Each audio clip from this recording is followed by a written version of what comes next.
जब भी आप सोशल मीडिया पर किसी मीम्स में गोभी देखते हैं, तो क्या आप जानते हैं कि उस गोभी के पीछे क्या दफन है?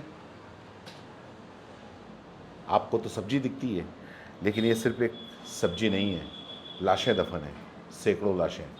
एक पूरा के पूरा नरसंहार। कुछ दिन पहले नागपुर के अंदर दंगे हुए थे और तभी एक ट्विटर अकाउंट हिंदू फिया वॉच ने एक ट्वीट डाला, नागपुर वायलेंस ए सॉल्यूशन। साथ में एक महिला की फ़ोटो थी जो कि गोभी बेच रही थी।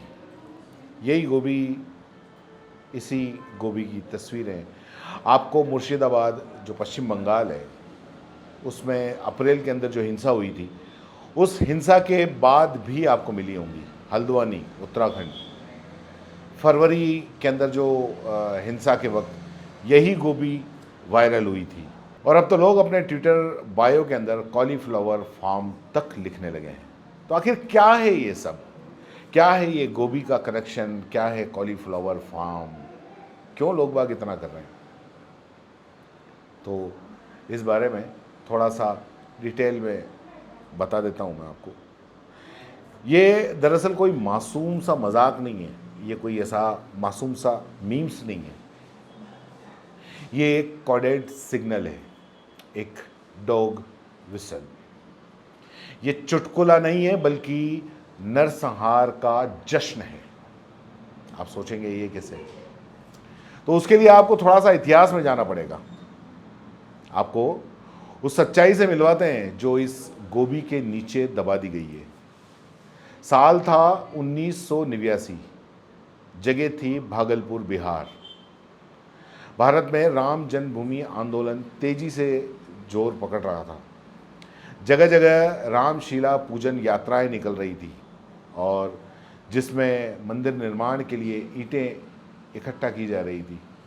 24 अक्टूबर 1989 को भागलपुर के तातारपुर इलाके के अंदर वहाँ पे भी एक ऐसी यात्रा गुजरी और ये इलाका मुस्लिम बाहुल था और फिर वहाँ से हिंसा भड़क उठी। दरअसल वहाँ से अफवाहें फैली।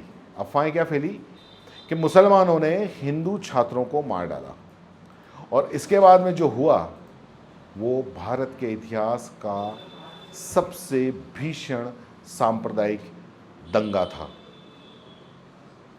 लगभग 250 गांव जलाए गए, 1000 से ज्यादा लोग मर गए, हजारों लोग मर गए और उसमें ज्यादातर मुसलमान थे। और अब आता है वो हादसा, जिस हादसे के बारे में आपको बता रहा हूं, जो आज उस हादसे को मीम्स बना दिया।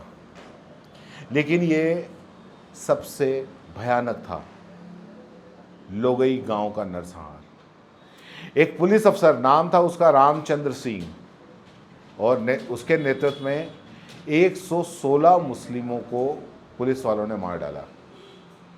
उनकी लाशों को एक खेत के अंदर गाड़ दिया और उसके ऊपर गोभी उगा दी गई ताकि जो लाश की जो बदबू आती है, हड्डियों की जो बदबू आती है, उस बदबू को जो सब्जी है उस सब्जी की खुशबू से ढक दे।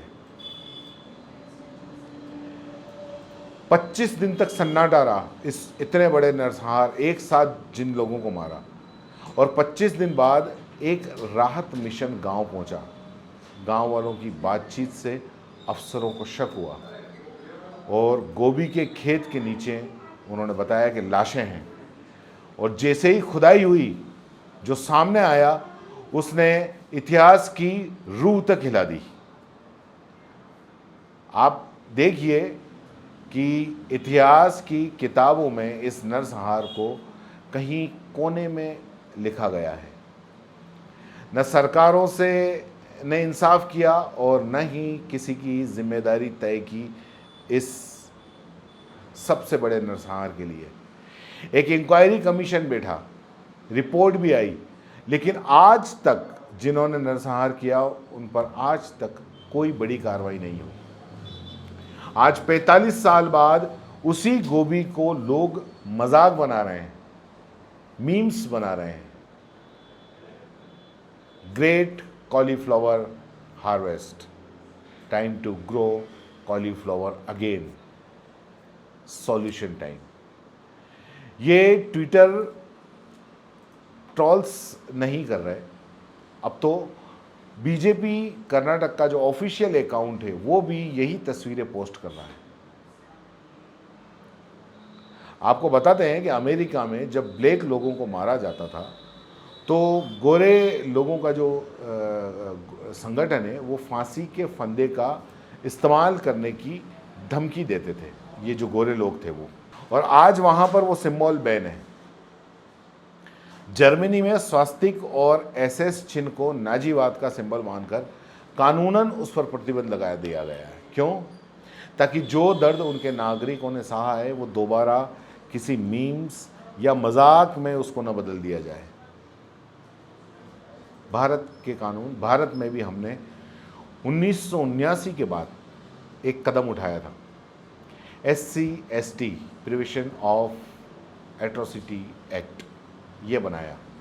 इसमें साफ साफ कहा गया था कि जातिवादी भाषा, सार्वजनिक अपमान और प्रतीकों के जरिए नफरत फैलाना ये सब अपराध है। तो जब हमने कानून बनाए तो उन्हें लागू कौन करेगा? जब सरकारें ही नरसंहार की स्मृति को मीम में बदलें तो फिर अंतरात्मा कौन जगाएगा? जब मेटा, फेसबुक, इंस्टाग्राम, ट्विटर जैसी कंपनियां अपने कम्युनिटी गाइडलाइंस में कहती हैं कि हेट स्पीच बैन है, जेनोसाइडल इमेजरी बैन है, कोडेड थ्रेट भी हटाए जाएंगे, तो फिर ये गोभी मीम्स आज भी क्यों छूट जाते हैं? हमारा सवाल सिर्फ ये नहीं है कि ये मीम्स क्यों बनाए जाते हैं, हमारा सवाल ये है कि जब हम सब इन्हें चुपचाप क्यों देखते रहते हैं? क्या हम वाकई इस मुकाम पर आ चुके हैं कि जहां एक नरसंहार को सॉल्यूशन कहा जाता है और फिर उस पर हंसा जाता है? क्या हम इतने संवेदनहीन हो गए हैं? क्या हमें अब लाशों पर गोभी उगाने में कोई दिक्कत नहीं? ये सिर्फ एक मीम नहीं है, ये एक प्रतीक है नफरत का, मौत का और उस इंसानियत के खात्मे का जिसे हम बचा सकते थे। आज नहीं रुके तो कल सिर्फ मीम्स नहीं होंगे, कल फिर से गोभी उगाई जाएगी, लेकिन उसके नीचे शायद आपका नाम। इतिहास को भूलने की सबसे बड़ी सज़ा ये होती है कि वो खुद को दोहराता है। इस बार सवाल हमसे है, क्या हम सच में सीखना चाहते हैं या फिर अगला खेत तैयार करना चाहते हैं? नीचे कमेंट बॉक्स में जरूर लिखना। धन्यवाद।